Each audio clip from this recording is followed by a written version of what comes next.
A truth seeker is, it's a person who brings the whole package and says, we're immersing you into an honesty family that is mystically unified in the communion.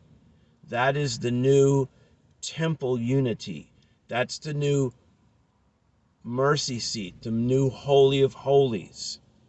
In the former covenant, it was such a sacred place, only one person went in one a year with a rope tied around their leg in case they died, because if anybody got near the Ark of the Covenant, they might, in an unrighteous way, they might die.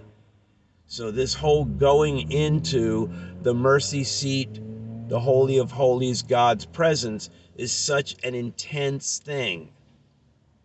And now it's shifted into this private meeting where men, male human beings, are candid with their close friends about their flow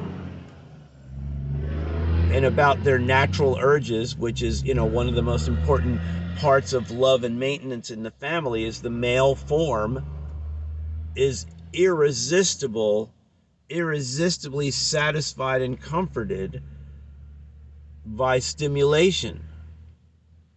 It's this irresistible event that the whole family ought to care about if they love their whole human organism. And the woman too. Obviously the woman has her satisfaction as well. But the man is more internal. The discovery of the clitoris. The woman's got a big stiffy on the inside and the man's got a big stiffy on the outside. And the woman's big stiffy is a perfect surrounding and pleasure ecstasy in connection with the man stiffy. It's just the reality. And all of these things were not presented to me with good cheer. And they're very simplistic, and a little child could understand it, and it can be described in little child terms. So beware of just rah, rah, get them saved. Oh, just do the stuff to get them saved. That's actually demonic voice. If you read 2 John, verse 8 to 11, you understand that one little vignette statement is a warning to people who don't obey Acts 1:8. Jesus says, don't go anywhere until you have power from on high. And Jesus says, anyone who does not follow all of my teaching is not really my disciples, will not know truth, and will not be set free. They might have an appearance of freedom, but they will remain in bondage. Will they be saved? That's up to God. In 1 Corinthians 3, verse 10 to 15, it says, okay, now you're building a brand new house. You will be saved, but if you build with cheap materials, those will all be burned away in the judgment.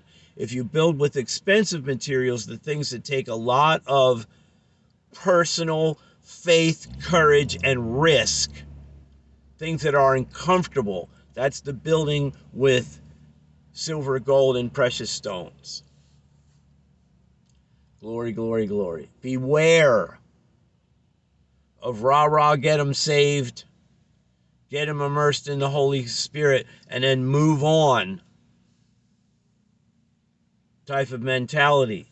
After preaching, they went back through the home gatherings of friends, the little home churches. Acts 14, 21 to 23. If you really want to be a friend of God and part of the kingdom, you are going to have lots of difficult problems. And then in each little neighborhood home group, they ask the Holy Spirit, what person in this group should be the mediator if there's a conflict? Who should be, the Moses, the Jesus, the Papa friend, to walk and talk with God for a while if there's a conflict, to give some guidance? Who should the shepherd in the neighborhood be? This is not a person hired in from somewhere else. No, no, no, no. This is not the hiring in of a teacher or a business person, congregational leader. No, no, no. It is the people in your neighborhood who know your county, who know your whole atmosphere and the character and spirits over the people in your neighborhood and your atmosphere. It's a completely different picture of pastor.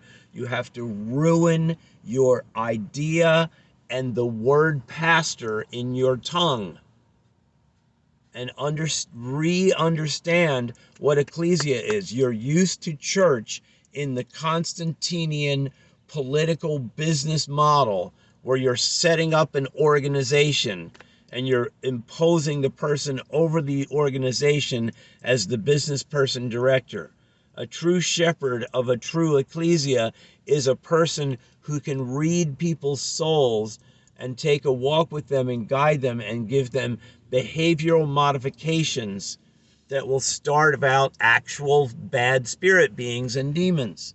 Hey, how about if we do this kind of entertainment instead and do some of this and see if we don't have freedom from those problems?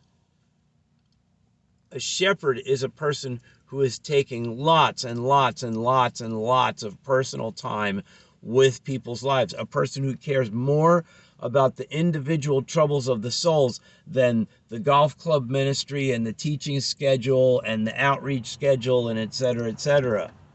That person is the tender, gentle grandpa heart. Ta-da! Stay free from empty rah-rah Christianity without all of the beautiful teaching of Christ. Peace be with you.